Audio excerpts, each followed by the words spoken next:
Assalamualaikum warahmatullahi wabarakatuh.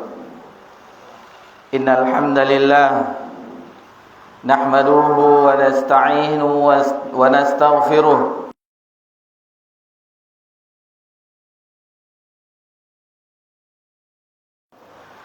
man yahdihillahu fala mudilla lahu wa man yudlil fala hadiya lahu.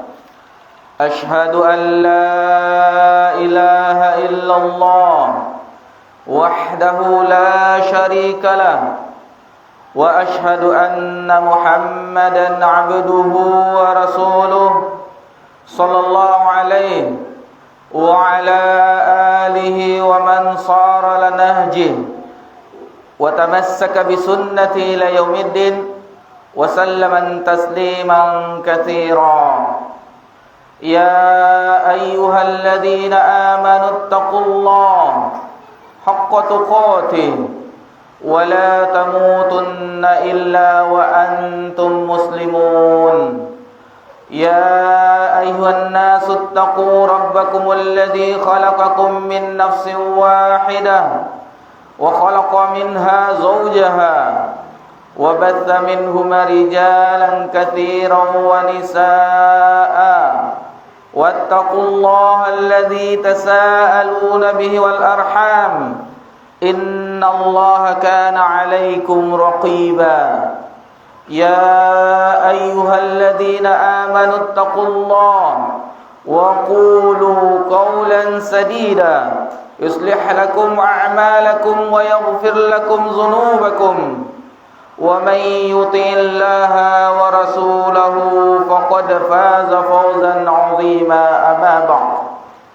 Alhamdulillah, segala puji bagi Allah tabaraka wa taala atas segala limpahan nikmat yang tiada terhingga.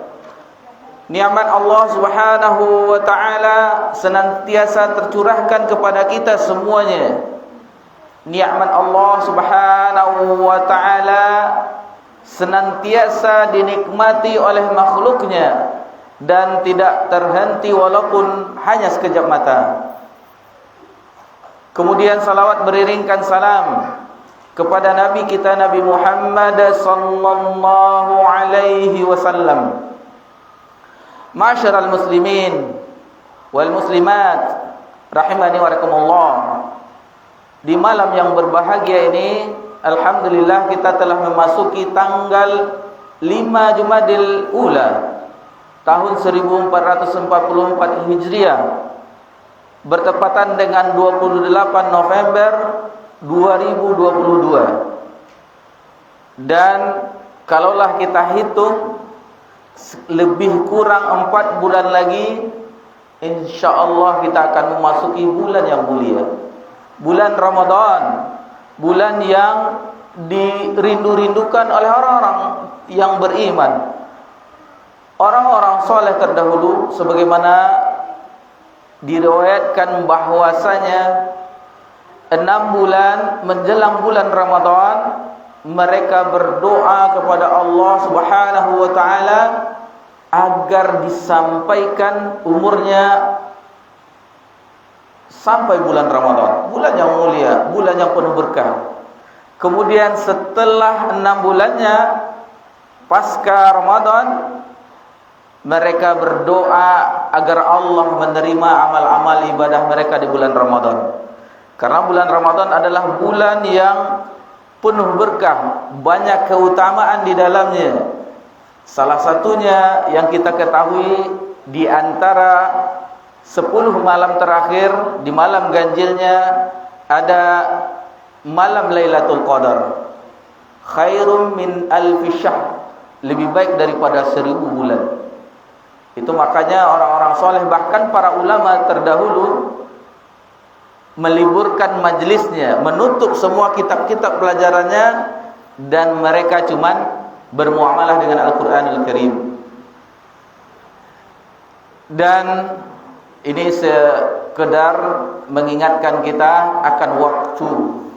Alangkah cepatnya waktu berlalu. Perasaan baru beberapa hari yang lalu kita berada di bulan Ramadan tahun yang lalu, tahu-taunya kita telah berada mendekati bulan Ramadan. Kurang dari 4 bulan lagi insyaallah kita akan memasukinya.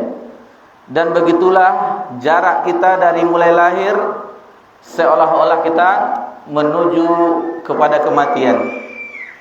Dan ini renungan bagi kita semuanya agar kita mempersiapkan bekal untuk kehidupan yang abadi, kehidupan yang 2 tempat akhirnya, imma itu ke surga dengan penuh kenikmatan, atau di tempat yang kedua, yaitu neraka yang sangat pedih azabannya, dan tidak ada tempat yang ketiga. Cuma 2 tempat yang Allah sediakan, walaupun nenek moyang kita atau kakek moyang kita Adam alaihissalam keluar dari tempat kampung halaman surga, dikeluarkan dari surga. Adapun tempat kembali dari anak cucunya, ada sebagian yang ke surga dan ada sebagian ke tempat yang lainnya, ke tempat yang paling buruk, tempat akhir yang semuanya apabila berada di dalamnya tidak ada bagi mereka kecuali penyesalan. Bagaimana? Cuman yang ada ya laitani. Seandainya saya dulu begini. Bahkan mereka tidak mau dibangkitkan. Ya laitani kuntu turaba. Seandainya aku menjadi tanah saja, tidak dijadikan dibangkitkan lagi untuk diminta pertanggungjawabannya. Mudah-mudahan dengan yang ini kita bisa membangkitkan semangat kita lagi, karena kebahagiaan sebenarnya, kebahagiaan yang hakiki ketika kita bisa beribadah kepada Allah Subhanahu wa taala. Kebahagiaan hakiki ketika kita bisa mendekatkan diri kepada Allah Subhanahu wa taala.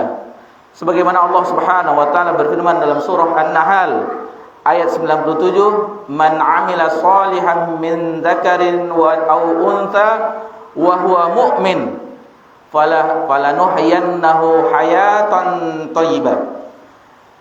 Barang siapa yang beramal saleh, baik itu laki-laki, min dzakarin aw untha, atau perempuan, wa huwa mu'min, dan dia beriman, syaratnya beriman, maka Allah akan anugerahkan kehidupan thayyibah, kehidupan yang baik, kehidupan yang berbahagia seorang hamba ketika berada di dalam amal soleh tersebut. Adapun maksiat dan segala macamnya dari bentuk-bentuk maksiat yang tidak bisa kita sebutkan satu persatu, akan membuat jiwa seorang hamba sengsara, menderita, meskipun pada hakikatnya dia berbahagia.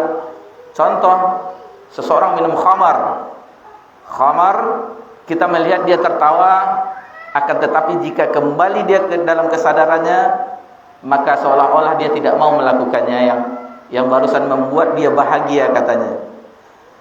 Dan dosa-dosa yang lainnya tidak ada bagi yang ada keimanan di dalam hatinya, tidak ada setelah melakukan tersebut melainkan penyesalan. Itu kita rasakan bagaimana kita melakukan, terjerat atau tidak sengaja terjerumus dalam maksiat. Alhamdulillah Allah berikan anugerah kepada hati kita sehingga kita menyesal. Ya Allah, seolah-olah kita ingat akan bagaimana nanti di akhiratnya. Itu adalah sesuatu tanda kebahagiaan, karena tidak akan dimiliki keadaan seperti itu kecuali orang-orang yang beriman. Orang-orang saleh terdahulu apabila mereka melakukan kesalahan, seolah-olah gunung akan menimpa mereka. Dan berlalunya zaman kita dan zaman yang akan datang akan diremehkan, seolah-olah itu lalat yang mau hinggap ke hidungnya sekedar ditepis. Itulah keadaan keimanan orang-orang terdahulu yang semakin dekat generasi ke generasi Di zaman Nabi SAW, setelahnya sahabat tabi'in, begitulah mereka dengan keimanan mereka. Adapun kita di akhir zaman ini, sama-sama kita rasakan alangkah tipisnya keimanan kita. Namun walaupun demikian, ini adalah salah satu usaha kita. Setelah kita melakukan ibadah wajib fardu maghrib, ini adalah salah satu usaha kita, memberi nutrisi dada kita dengan ayat-ayat Allah Subhanahu wa taala dan hadis-hadis Nabi sallallahu alaihi wasallam. Mudah-mudahan dengan usaha yang sedikit ini bisa meningkatkan keimanan kita kepada Allah Subhanahu wa taala. Itulah yang kita harapkan. Kita meluangkan waktu untuk mendengarkan penjelasan ilmu yang sama-sama kita belajar, baik mendengar yang mendengar maupun yang menyampaikan, sama-sama belajar. Dan tidak ada yang kita harapkan kecuali bertambahnya keimanan kita, bertambahnya amal solehnya kita, dan bertambahnya ketakutan kita kepada Allah Subhanahu wa ta'ala. Hadirin wal hadirat yang semoga dirahmati dan diberkahi oleh Allah Subhanahu wa ta'ala.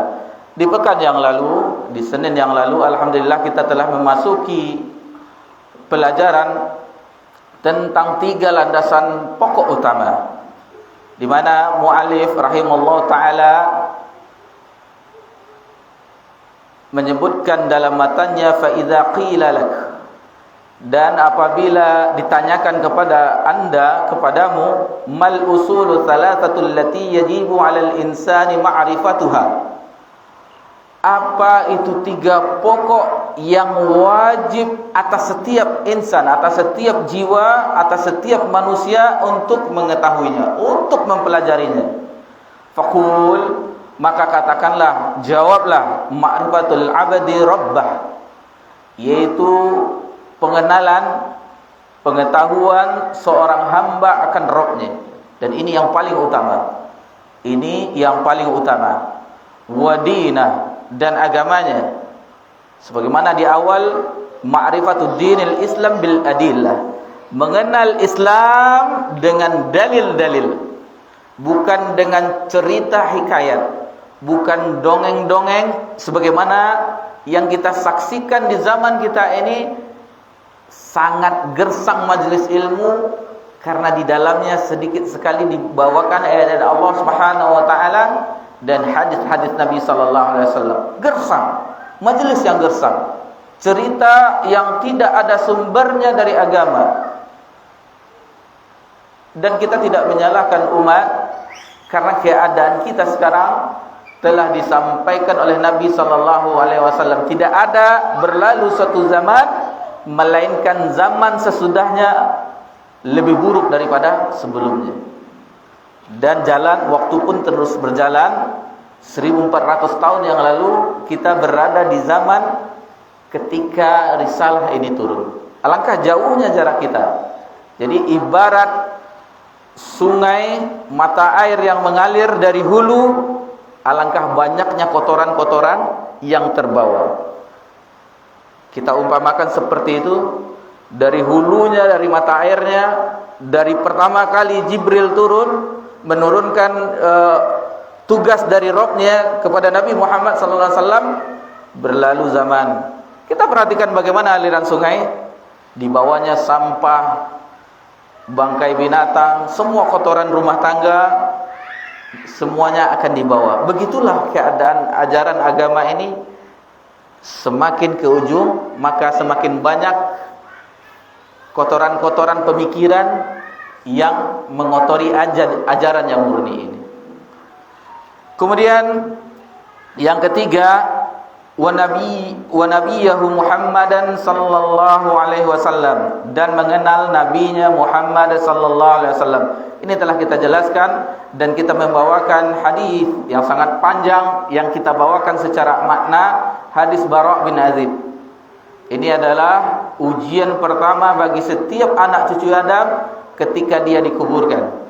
Ditanya, man rabbuk, man nabiyyuk, ma dinuk. Ini dia pertanyaan pertama, ujian pertama setiap insan, setiap jiwa ketika dikuburkan. ketika pertama berada di alam kuburnya. Kemudian muallif melanjutkan, fa iza qila lak man rabbuk, apabila ditanyakan kepadamu man rabbuk, siapa Rabbmu, faqul, maka jawablah, rabbi Allahu alladzi rabbani, Rabbku adalah Allah yang telah mentarbiyahku, wa rabba jami'ul alamin bi ni'amih, dan Rabb semua alam ini dengan nikmatnya. Dia mentarbiyah seluruh alam ini dengan nikmat Allah Subhanahu wa taala. Wa huwa ma'budi, dan dia adalah sesembahanku. Allah Rabbul Alamin adalah sesembahanku. Laisa li ma'budun siwa, dan tidak ada sesembahan bagiku selainnya. Wa dalilu qaulu ta'ala, dan muallif membawakan dalil dalam firman Allah Subhanahu wa taala dalam surah Al-Fatihah ayat yang kedua, alhamdulillahi rabbil alamin, segala puji bagi Allah Rabb semesta alam, Rabb seluruh alam. Dan ini pun telah kita jelaskan di pelajaran kita di pekan yang lalu. Ini kita sekedar mengulangnya karena Bapak baru datang kan. Ini apa pelajarannya? Ini kita alhamdulillah di malam ini sudah memasuki pertemuan yang ke-10. Yang ke-10. Ke-10 kan? Yang kemarin yang ke-9 kalau tidak salah. Sudah pertemuan yang ke-10 kita. Jadi kita jemput sedikit yang pekan yang lalu agar bisa mengikutinya insyaallah. Dan ini kalau masalah akidah, masalah yang gampang. Pelajaran-pelajaran kitab-kitab akidah itu tipis-tipis.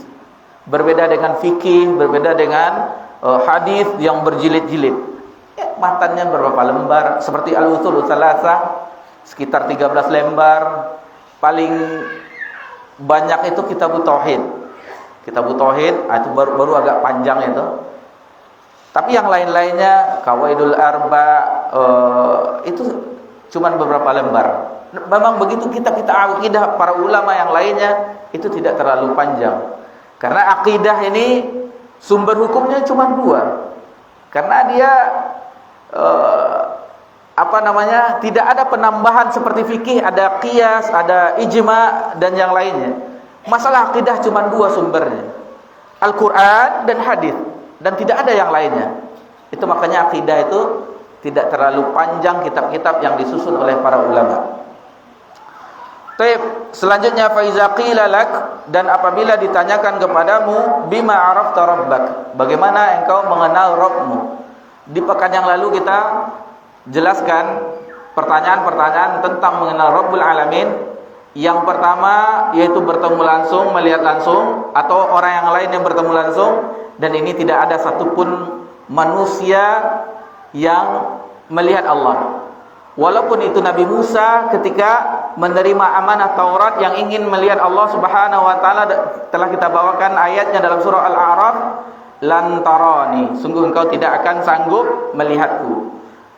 Dan seandainya engkau perhatikan gunung itu, apabila gunung itu tetap, maka engkau bisa melihatku. Akan tetapi ketika Allah menampakkan dirinya ke gunung tersebut, hancur lebur. Dan Nabi Musa pun langsung pingsan.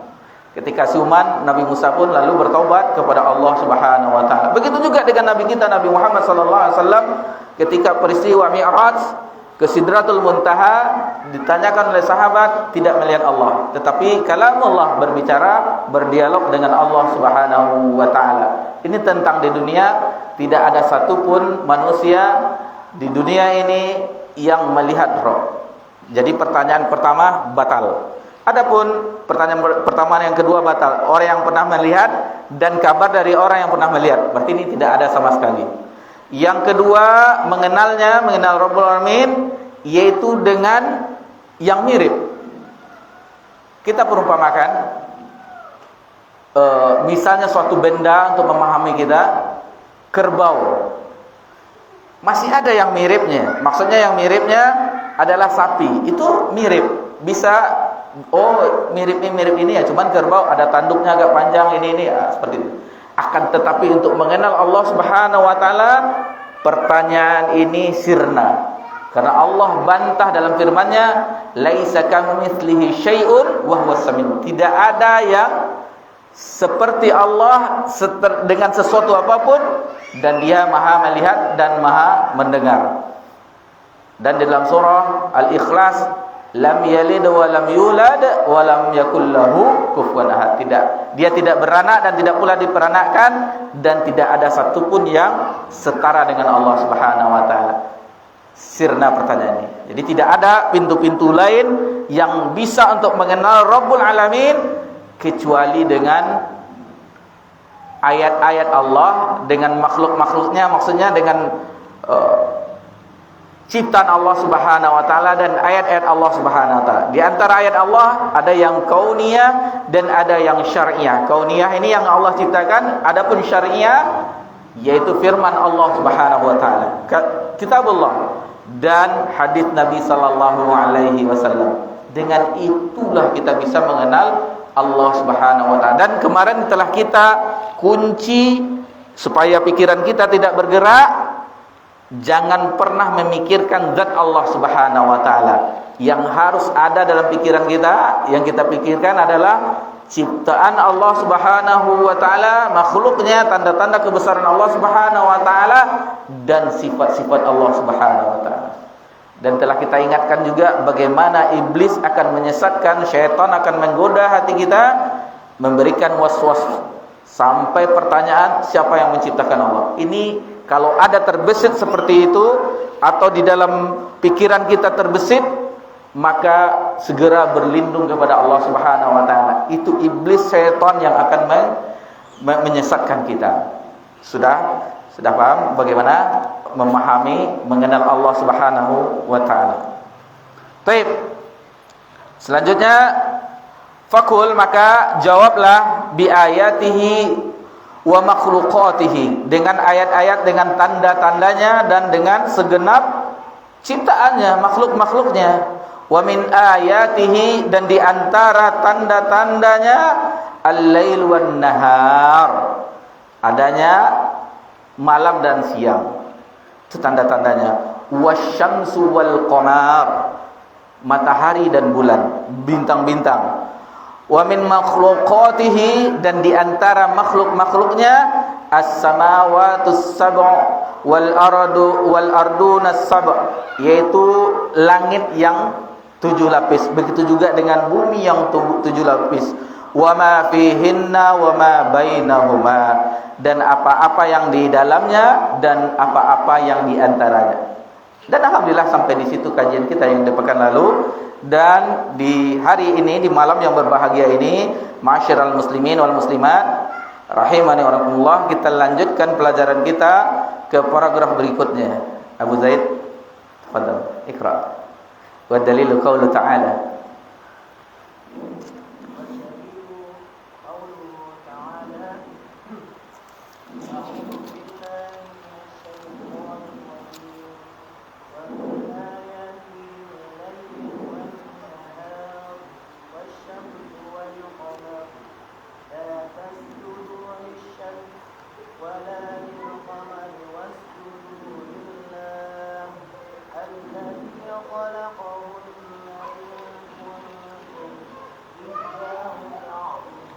Ya, cukup. Kita jelaskan dulu ayat ini. Dan muallif Syekh Muhammad At-Taimimi rahimahullah taala membawakan dalil dalam firman Allah Subhanahu wa taala, wa min ayatihi lail wan nahar, dan di antara tanda-tandanya al-lail wan nahar, adanya malam dan siang, wasyamsu wal qamar, matahari dan bulan. Ini membawakan dalil yang diungkapkan yang tadi, yang sebelum tadi yang kita bacakan. Jadi dengan dalil, wa dalilu qaulu ta'ala wa qala Nabi sallallahu alaihi wasallam, seperti itu beragama. Kita menjelaskan sesuatu permasalahan, sebutkan dalilnya. Karena agama Islam ini dengan dalil, bukan pendapatnya si fulan, pendapatnya si fulan, pendapatnya syekh ini, ustadz ini, habib ini, kiai ini, atau di Sumatera Barat tuanku ini, tidak. Akan tetapi qala Allah wa qala Rasul wa qala Nabi sallallahu alaihi wasallam. Dan di awal-awal pertemuan tentang ilmu yang nafi', ilmu yang bermanfaat, ilmu itu definisi ilmu sebagaimana dijelaskan oleh Imam Az-Zahabi, mengingatkan kita kembali, al-ilmu qala Allah wa qala ar-rasul wa qala sahabah. Ilmu itu perkataan Allah Subhanahu wa taala, maksudnya Al-Qur'anul Karim, wa qala ar-rasul, hadis-hadis Nabi sallallahu alaihi wasallam, wa qala sahabah, dan perkataan sahabat Nabi sallallahu alaihi wasallam. Kemudian la tasjudu lisyamsi wala lilqamar. Ini diperingatkan kita, janganlah sujud kepada matahari dan bulan. Sudah diingatkan. Lihatlah orang Jepang, dia tunduk kepada matahari. Jadi kalau kita belajar agama Islam ini, akidah yang sahihnya, kita itu mempelajari peribadatan dari makhluk kepada ma'bud, kepada khaliq, kepada pencipta, bukan kepada dari makhluk ke makhluk. Bukan ibadah seseorang makhluk kepada makhluk. Matahari makhluk, apalagi patung-patung yang lain-lainnya itu semuanya makhluk. Dan sebenarnya makhluk Allah yang paling mulia adalah manusia. Laqad khalaqnal insana fi ahsani taqwim. Akan tetapi yang mulia menyembah yang kurang sempurna. Semua yang ada di alam ini untuk manusia. Matahari Allah ciptakan untuk menerangi kita di siang harinya. Malam Allah berikan untuk kita bisa beristirahat. Dan begitu juga aliran sungai, hewan, tumbuh-tumbuhan buat kita. Dan semuanya untuk kita, agar manusia ini kembali kepada tujuannya diciptakan, agar menyembah Allah Subhanahu wa ta'ala. Kemudian dijelaskan di ayat ini, wasjudu lillahi alladzi khalaqahun, dan sujudlah, sembahlah Allah yang telah menciptakan semuanya, telah menciptakan siang, malam, di ayat ini matahari dan bulan. In kuntum iyyahu ta'budun, jika kamu kepadanya saja menyembah. Jadi hanya kepada Allah saja kita menyembah. Seluruh peribadatan hanya untuk Allah semata.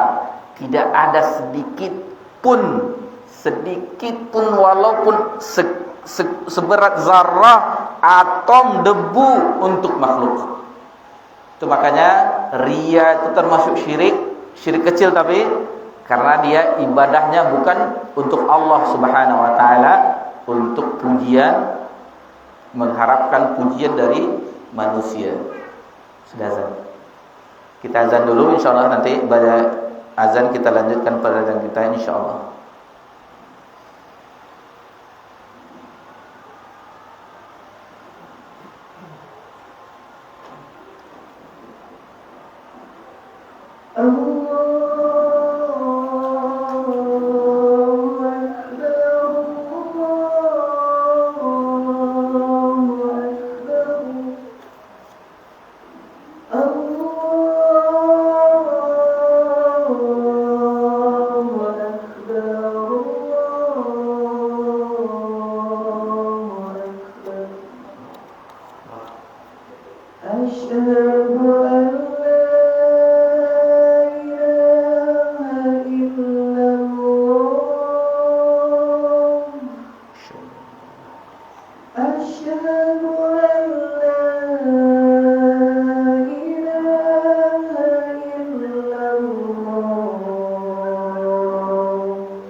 Innal hamdalillah wassalatu wassalamu ala Rasulillah ma ba'd. Baik. Insyaallah kita lanjutkan kembali ke pelajaran kita, bahwasanya di ayat ini dalam surah Fussilat Allah Subhanahu wa taala menjelaskan tentang tanda-tanda yang menunjukkan kebesaran, keagungan, rahmat dan kesempurnaan Allah Subhanahu wa taala. Dari situ kita jelaskan bagaimana pergantian siang dan malam, bagaimana perputaran matahari, dan bagaimana bulan berada di kedudukannya. Sebagaimana Allah Subhanahu wa taala berfirman dalam surah Yasin ayat yang ke-38, wasyamsu tajri limustaqarril laha dzalika taqdirul azizil alim. Dan matahari itu dia berjalan sesuai porosnya, ada porosnya. Allah tugaskan, Allah perintahkan terbit dari timur, tenggelam ke baratnya. Nanti ada suatu masa, salah satu tanda-tanda kiamat besar, terbitnya dari arah tenggelam, dari barat. Itu nanti Allah yang perintahkan. Dzalika taqdirul azizil alim. Dan demikian itulah ketentuan takdir dari yang maha perkasa dan maha mengetahui. Kemudian tentang bulan, Allah Subhanahu wa taala berfirman di ayat selanjutnya, ayat 39 dalam surah Yasin, wal qamara qaddarnahu manazila hatta 'ada kal urjunil qadim. Dan bagaimana bulan tersebut berada di manzilah-manzilahnya, dan dia akan nanti kembali kepada keadaannya semula di awal bulan, seperti tandan yang tua itu, bulan sabit. 13, 14, 15 sempurna bulannya, dan pas terakhirnya dia kembali seperti itu. Bayangkan sampai seperti ini mu'alif membawa kita berpikir tentang makhluk-makhluk Allah Subhanahu wa ta'ala. Dan dijelaskan, bayangkan ini pemikiran orang Badui, orang yang jauh dari kesopanan, tetapi dalam masalah fitrah ketuhanan mereka memiliki pemikiran yang kuat. Seperti mereka mengatakan adanya kotoran onta berarti menandakan adanya onta. Begitu juga dengan adanya langit dan bumi seluruhnya ini menandakan adanya penciptaan Allah Subhanahu wa taala. Sampai di situ diarahkan bagaimana kita memikirkan tentang alam ini. Karena selain daripada Allah semuanya adalah alam. Selain daripada Allah semuanya adalah alam, ciptaan Allah Subhanahu wa taala. Baik, selanjutnya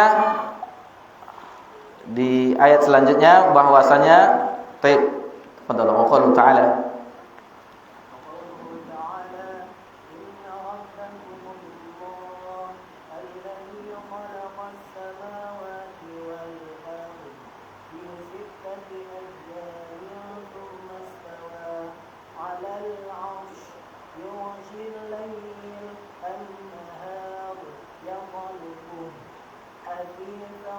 والشمس والقمر والنجوم مسخرات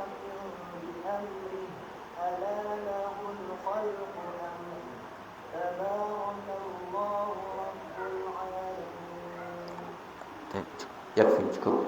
Kita jelaskan dulu ayat ini. Ayat ini terdapat dalam surah Al-A'raf ayat 54. Inna rabbakumul ladzi khalaqas samawati wal ard. Sesungguhnya Rabbmu Allah yang telah menciptakan langit dan bumi.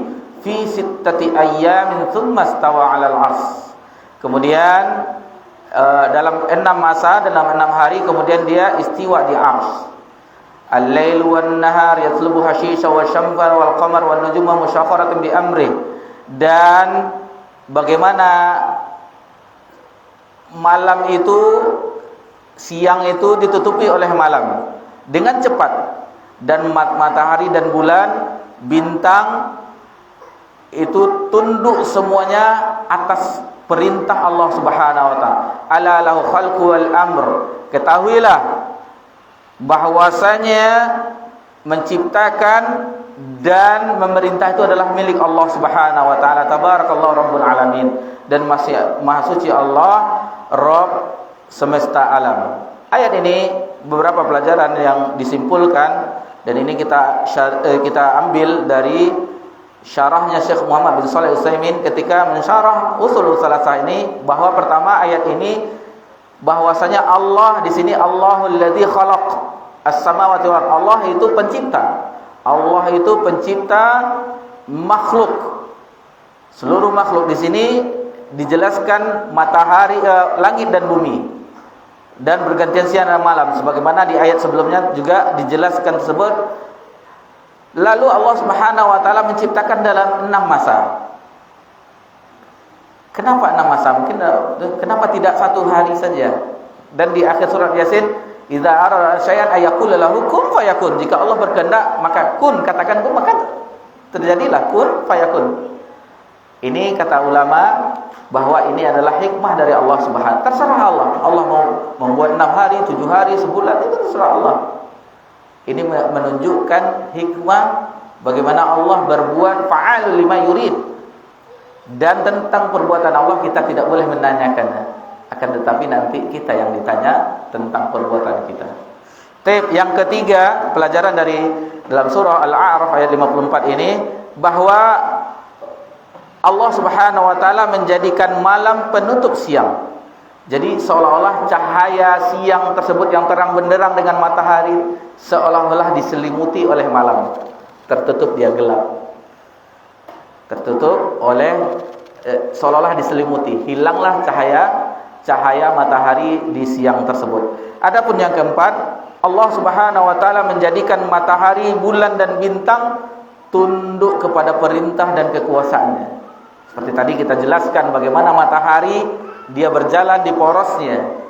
Ada nanti di akhir zaman dan semua pintu tobat ditutup. Semua pintu tobat ditutup apabila matahari telah terbit dari arah tenggelam, dari arah barat. Yang kelima, kemutlakan kerajaan dan kesempurnaan kekuasaannya. Jadi Allah sendiri yang menciptakan. Tidak ada bantuan sedikit pun dari makhluk. Tidak ada sekutu.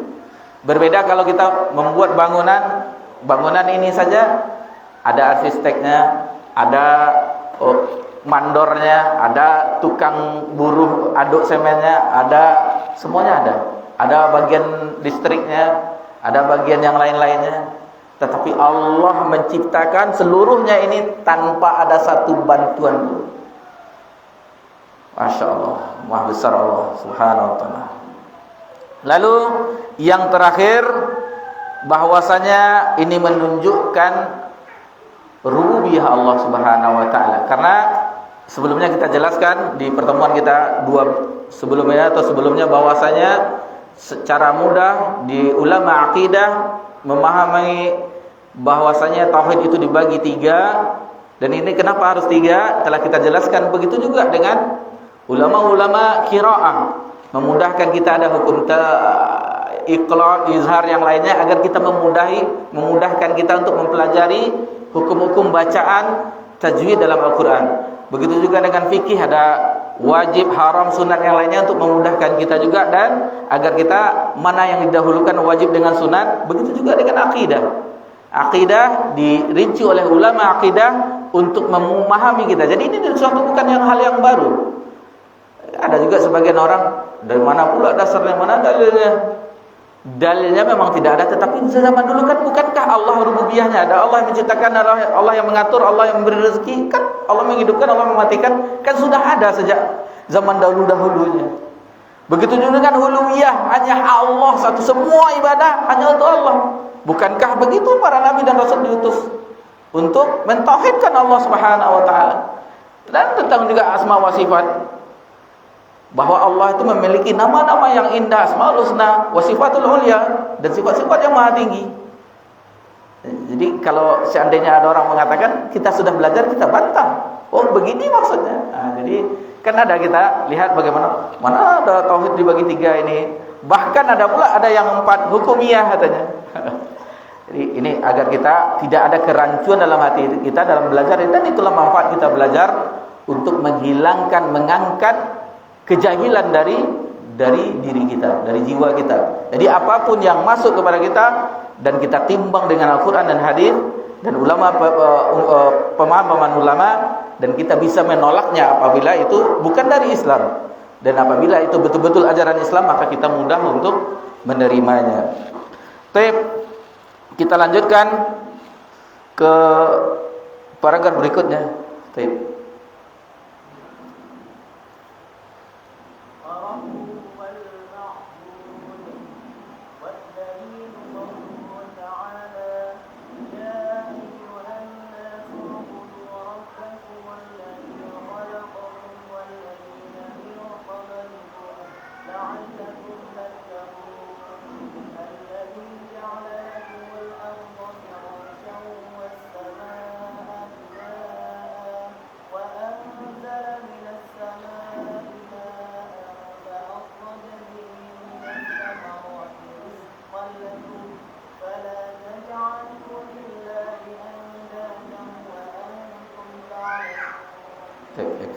Itu terdapat dalam surah Al-Baqarah ayat 21 sampai ayat 22. Sebelumnya mu'alif menyebut wa rabbu huwal ma'bud. Rabb itu yang mencipta, yang mengatur, yang memberi rezeki, yang menghidupkan, yang mematikan, yang mengatur alam semesta ini disebut Rabb. Ada yang telah membaca PDF yang kemarin kita makna Rabb itu kita jelaskan di PDF yang itu, di grup yang telah ada coretan yang sedikit itu dalam bentuk PDF, kita jelaskan makna Rabb itu. Jadi Ar-Rabbu wa huwa ma'bud. Rabb itu dialah yang disembah.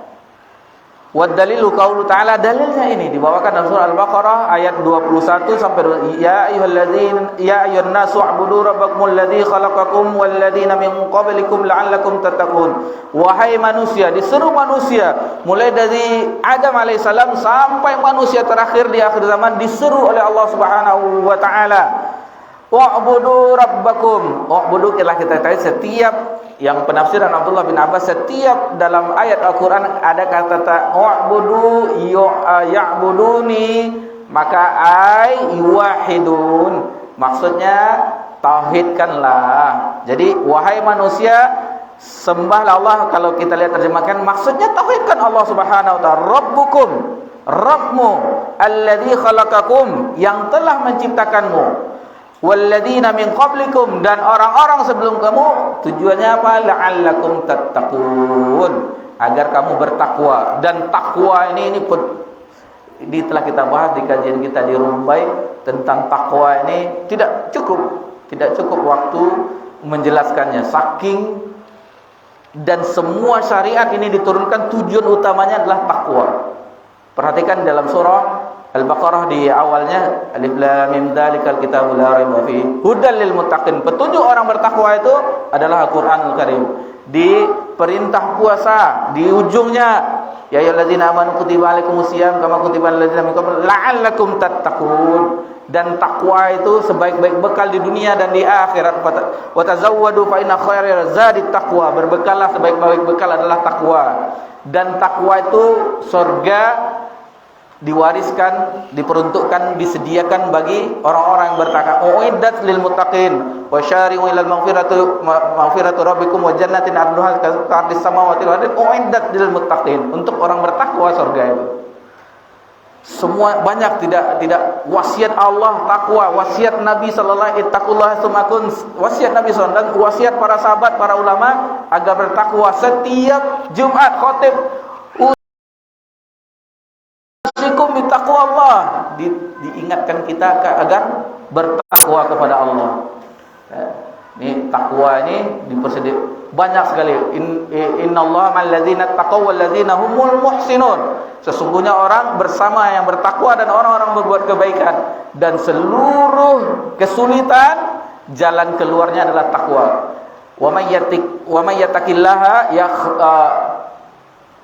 yattaqillaha yaj'al lahu makhraja wa yarzuqhu min haitsu la yahtasib. Dan surat At-Talaq. Barang siapa yang bertakwa, maka Allah akan berikan jalan keluar dan memberikan rezeki dari yang tak disangka-sangka. Dan takwa adalah kedudukan yang tinggi, dan syariat ini diturunkan tujuan utamanya adalah agar seseorang itu bertakwa kepada Allah Subhanahu wa taala.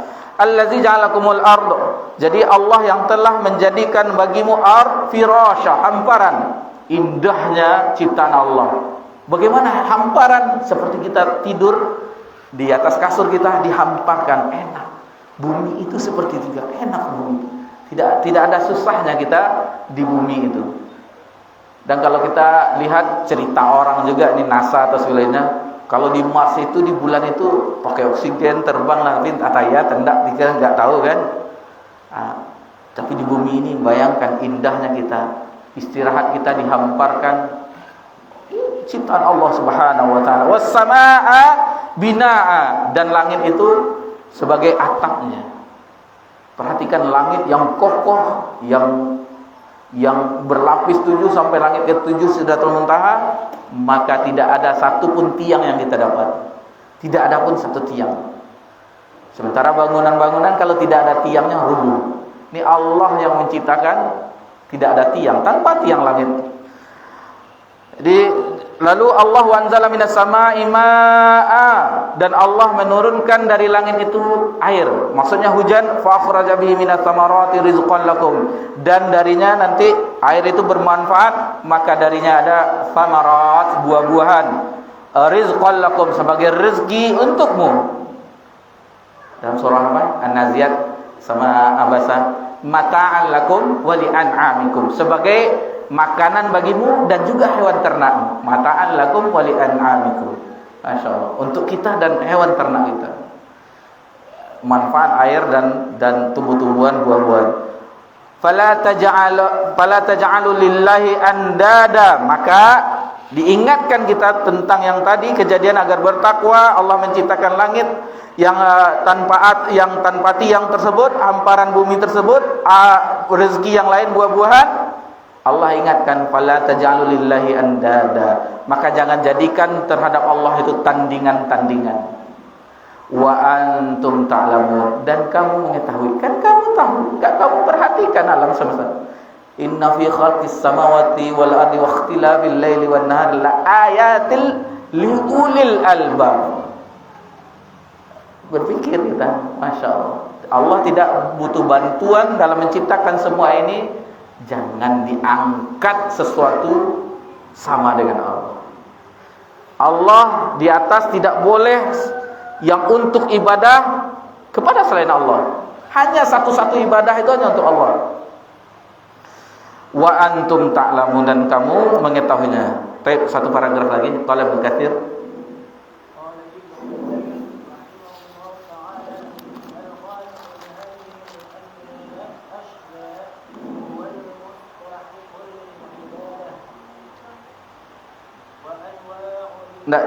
Yakfi sampai di situ. Barakallahu fikum, jazakumullahu khair. Qala Ibnu Katsir rahimahullah taala, berkata Ibnu Katsir rahimahullah, semoga Allah merahmati Ibnu Katsir dan ulama-ulama yang lainnya, dan kepada kita semuanya kaum muslimin dan muslimat, al-khaliqu li hadzal asya, dan menciptakan segala sesuatu ini, huwal mustahaqqul lil ibadah, maka dialah yang berhak untuk disembah. Yang menciptakan itu, itulah yang berhak disembah.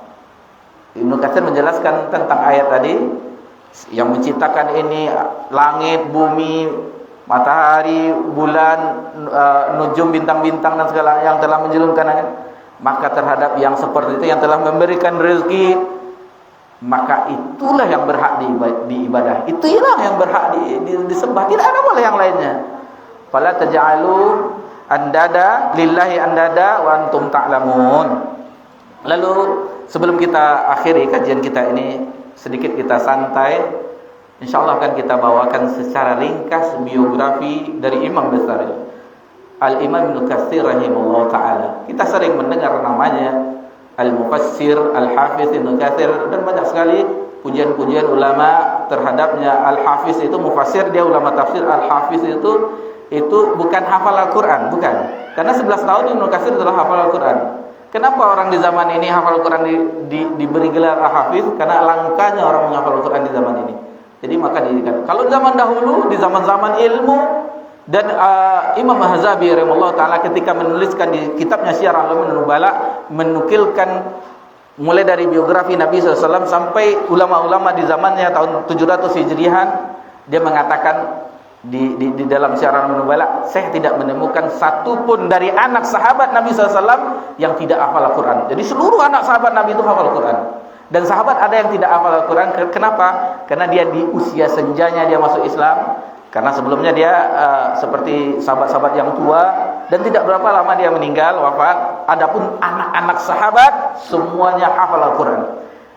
Tidak ada satupun dari anak sahabat Nabi SAW yang tidak hafal Al-Quran. Al-Imam Ibnu Katsir rahimahullah ta'ala dijelaskan nama lengkapnya Al-Hafiz Abul Fida. Jadi kunyahnya Abul Fida Ismail bin Umar. Namanya Ismail bin Umar bin Katsir Al-Quraisy Ad-Dimaski, Damaskus. Berarti dia orang Damaskus, daerah Syam. Lebih dikenal dengan Ibnu Katsir, dan tafsirnya pun dikenal dengan tafsir Ibnu Katsir. Beliau lahir di Damaskus pada tahun 701 Hijriah. Di umur 2 tahun Al-Imam Ibnu Katsir rahimahullah ta'ala menjadi anak yatim. Sebelumnya Imam Asy-Syafi'i juga anak yatim. Sebelumnya juga kita menjelaskan Imam Bukhari juga anak yatim. Ini kita ingatkan lagi, wahai wanita muslimah, al-ummu madrasatul ula. Ibu itu madrasah pertama bagi anak-anaknya. Bagaimana ibunda para ulama mendidik anak-anak mereka. Imam Malik, ibunya ketika Imam Malik disuruh belajar ke para ulama seperti ke Rabi'ah dan yang lainnya, maka pelajari, didandan seperti ulama, pakai imamah seperti ulama kebesaran. Padahal Imam Malik waktu itu masih kecil, agar anaknya jadi ulama besar juga. Dan bagaimana di zaman kita, Syekh Abdurrahman As-Sudais, Imam Masjidil Haram, itu waktu kecil itu biasa anak-anak bandel. Tetapi ibunya tak, kalau kita kan sumpah-sumpah nama kebun binatang, anak ini, tidak boleh seperti itu, mendoakan anak dengan keburukan. Ibunya Syekh Sudais mendoakan Syekh Sudais yang usil, biasa anak-anak lari-lari ini semua segala macam, semoga engkau menjadi imam Masjidil Haram. Seperti itu. Alhamdulillah jadi imam Masjidil Haram Syekh Sudais. Jadi kita ingatkan kepada ibu-ibu wanita muslimah bahwasanya jangan sampai kita mendoakan keburukan terhadap anak-anak kita. Doakan kebaikan. Anak soleh pintar kali pecah gelas. Jadi tetap didoakan anak soleh dengan doa barakallahu fiik, Allah yahdik. Itu Allah yahdik itu kalau di medsos itu bahasa marah kepada orang dialog. Tidak, Allah yahdik tidak. Itu doa, semoga Allah memberimu petunjuk. Jadi itu bukan, kalau di medsos kita mau, kalau marah sedikit dialog komentar itu pernah kita baca ujung Allah yahdik besar-besar kan. Allah yahdik. Sebenarnya itu kebaikan saya nak kita, Allah yahdik. Semoga Allah memberikan petunjuk kepadamu. Dan Imam Al-Hafiz Ibnu Katsir, Al-Hafiz dikatakan Al-Hafiz di zaman itu yang mendapatkan gelar Al-Hafiz itu bukan hafal 1000 hadis, tetapi ratusan ribu hadis. Al-Quranul Karim itu sudah wajib bagi mereka, ratusan ribu hadis. Dan mereka itu menghafal hadis bukan kita innamal a'malu binniyat, ini bukan itu. Hadatsana fulan dengan sanad-sanadnya mereka hafal. Begitu hafalan mereka para ulama terdahulu. Lalu guru pertamanya jadi dia diasuh oleh kakaknya sendiri, dan ayahnya Ismail Umar itu seorang ulama juga, khotib juga di mimbar-mimbar, dan kakaknya lah yang pertama kali gurunya, dan akhirnya dia dibawa ke majelis-majelis ulama di Damaskus, dan masih belia, dia pun menguasai banyak disiplin ilmu, dan diantara keutamanya tentang hafalannya tadi, 11 tahun sudah hafal, dan saking kuatnya hafalannya, dia pun selain hafal, untuk memunculkan itu mudah. Terkadang kita hafal, untuk menyebutkannya terkadang keseleo gitu. Jadi memang hafalan mereka itu mutkin hafalan Al-Imam Ibnu Katsir. Lalu pemahamannya juga sangat bagus, karena dia berpemahaman sesuai dengan sunnah Nabi SAW dan bagaimana sahabat berpemahaman terhadap Islam ini. Lalu dia memiliki hirs, semangat yang tinggi. Jadi seperti awalnya kita, bagaimana seorang itu mendapatkan ilmu itu dengan semangat yang tinggi. Bukan innal ilma la yaslu bi rahal jisim. Sesungguhnya ilmu itu tidak akan didapat dengan jasad yang banyak istirahat. Santai-santai dapat ilmu, kecuali turun malaikat Jibril ngasih ilmu. Tidak, dengan seperti kita mendapatkan rezeki berupa harta tanpa bekerja. Mungkin bos kita di rumah aja kan, diantaranya tidak mungkin. Kita bekerja atau kita berusaha berdagang baru dapat rezeki. Begitu juga dengan ilmu, kita pelajari, kita hafal, baru kita mendapatkan ilmu tersebut. Berbeda dengan orang sufi, ada ilmu laduni, Allah langsung menunjukkan dalam hatinya. Nih, yang aneh-aneh itu kita jangan terlalu nimbrung terhadap tersebut. Tidak akan mungkin suatu pun kebaikan tanpa diajarkan oleh Nabi SAW, dan tidak ada pun satu keburukan yang untuk dijauhi kecuali telah diingatkan oleh Nabi sallallahu alaihi wasallam. Lalu bagaimana akhlaknya yang mulia, dan para ulama itu sebagaimana kita jelaskan memiliki akhlak yang mulia, perangai yang bagus, budi pekerti, dan dari lisannya pun keluar kata-kata yang indah, bukan carut marut, caci maki. Dan akhirnya seorang Imam Ibnu Katsir menjadi ulama, dan dia pernah diangkat menjadi ketua satu lembaga pendidikan, menggantikan gurunya. Imam Az-Zahabi termasuk gurunya. Jadi yang gurunya yang ternama itu salah satu Al-Hafiz Al-Mizzi, Syekhul Islam, gurunya. Dan karena mereka sezaman, Al-Imam Al-Qayyim Al-Jauziyah mereka sezaman, Ibnu Rajab Al-Hambali, salah satunya Imam Az-Zahabi, guru dari Ibnu Katsir, dan murid-muridnya juga ulama. Rata-rata begitulah. Lihatlah bagaimana madrasah seseorang berguru pada ulama, dan akhirnya murid-muridnya pun jadi ulama besar juga. Dan itu kebanggaan. Kenapa disebutkan seperti itu? Contohlah kita di zaman sekarang, menjadi pejabat dia pasti disorot tamatan mana dia. Oh, kampusnya. Contoh, itu tamatan UGM, itu tamatan Oxford di Amerika, ini tamatan ini itu. Atau seorang dai, tamatan Madinah itu, akan kembali kepada ini. Seperti itu juga siapa gurunya. Jadi itu suatu dijelaskan oleh para ulama di biografinya, agar kita mengetahui siapa gurunya dan murid-muridnya. Semuanya orang-orang hebat. Dan salah satu murid yang terkenal, kalau kita pernah mempelajari akidah Tahawiyah, Imam At-Tahawi itu salah satu murid dari Al-Imam Ibnu Katsir rahimahullahu taala. Lalu dijelaskan pujian-pujian para ulama, bagaimana hafalannya, bagaimana komitmennya, ibadahnya. Itu banyak ulama menukilkan pujian-pujian, dan bahkan ulama tidak menukilkan celaan buat Ibnu Katsir dalam biografinya. Kan terkadang ada celaan, akan tetapi sayangnya begini. Salah satu kelebihan Imam Az-Zahabi, kitab Syiar Alamin Nubala itu, dia menukilkan dan dinukilkan juga biografinya. Dia mengatakan Az-Zahabi adalah seorang yang buruk hafalannya begini. Padahal yang menulis kitab itu, yang berjilid-jilid itu, mulai biografi Nabi, para sahabat seluruhnya sampai di tahun 700 itu, termasuk di zamannya mungkin Ibnu Katsir dan Syekhul Islam Ibnu Qayyim ada di biografi tersebut yang ditulisnya itu. Dan ketika menukilkan dirinya sendiri, Az-Zahabi seorang yang buruk hafalannya, yang ini. Coba kalau saya ini berguru kepada ini Syekh Fulan, Ustadz ini, doktor ini.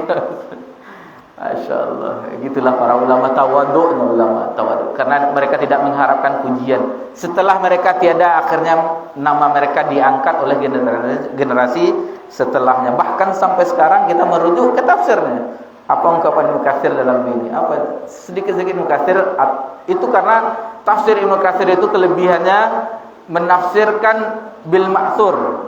Ayat dengan ayat, ayat dengan hadis Nabi sallallahu alaihi wasallam, ayat dengan ungkapan para sahabat dan ulama-ulama sebelumnya, seperti beliau menukilkan ulama-ulama dari generasi tabi'in, Mujahid, As-Suddi, Ad-Dahak dan segala macamnya, Muqatil bin Hayyan.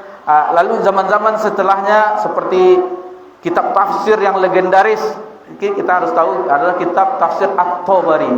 At-Tabari itu kitab tafsir yang paling lengkap, dan Ibnu Katsir sering, tapi 300 tahun jaraknya antara At-Tabari dengan Ibnu Katsir, dan Ibnu Katsir sering menukilkan dari tafsir At-Tabari.